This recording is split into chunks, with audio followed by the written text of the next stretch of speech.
because we're a little worried. Are we desperate to accept any idea that sounds alternative or green?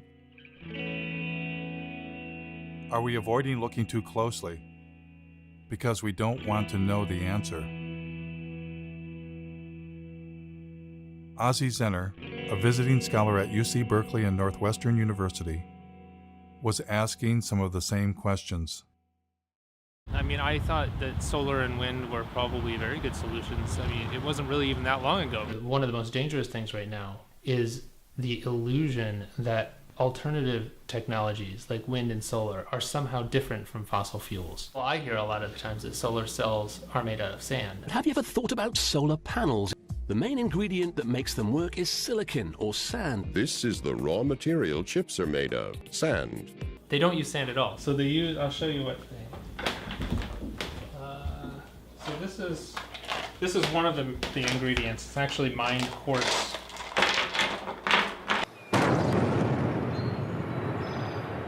Spruce Pine, North Carolina, regarded as the finest source of high-purity quartz in the world for semiconductor, solar, and communication applications. But you can't use sand because sand has too many impurities. So you start with a very high-quality quartz and a very high-quality coal. And then you put those two together into an arc furnace and you melt them. The quartz is then melted with coal in a large furnace at temperatures of up to 1,800 degrees. So you need more coal to do that. So I get another coal out. So that's when we melt these together, we get silicon metal and carbon dioxide. And the carbon dioxide just goes off and you got rid of the carbon, you're left with silicon metal. This is not clean coal. Not clean coal.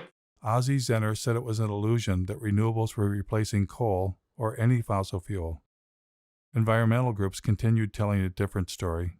We've already seen more than 25% of the U.S. coal fleet has already either retired or is on a schedule to retire. Coal plants were closing, but Ozzie explained that well-meaning people were being misled. NV Energy is now going to go ahead and shut down the plant and go with renewable. One of the largest solar plants, and that's going to happen right behind me. Since you can't replace a coal plant with solar, they're actually replacing the coal plant with two natural gas plants. And natural gas is a fossil fuel. This is the Las Vegas cogen natural gas plant. This is one of the facilities that's replacing the coal plant that's being shut down. This is the Sun Peak generating facility. This is the second natural gas plant that was used to replace the coal plant. And you hear the same story in Iowa. Instead of using energy generated by coal-fired power plants, the solar farm will now avoid about 2.1 million pounds of carbon pollution. But then they're building a larger natural gas plant. This is a 650 megawatt natural gas plant. That's 4 times more megawatts than the coal plant over there that it's replacing. And they're doing the same thing in North Carolina, which was the subject of that Years of Living Dangerously series. Duke Energy operates a coal plant right outside of Asheville that is the biggest source of climate pollution in western North Carolina. And we are working to retire that plant and replace it with clean energy. But what they don't tell you is that we're also building a larger natural gas facility. So we'll be retiring a 2-unit, 376 megawatt coal plant. We'll invest $750 million to build a state-of-the-art natural gas plant. When Michael Brune stands up and talks about clean energy, he's using solar cells and wind turbines. This is the new world, 100% clean energy. When Michael Bloomberg stands up and says cleaner energy, he's talking about natural gas. Create cleaner energy, solar, wind, and natural gas. In fact, the Sierra Club's Beyond Coal campaign actually coincides with one of the largest expansions of fossil fuel production that we've ever pulled off, most of that being natural gas.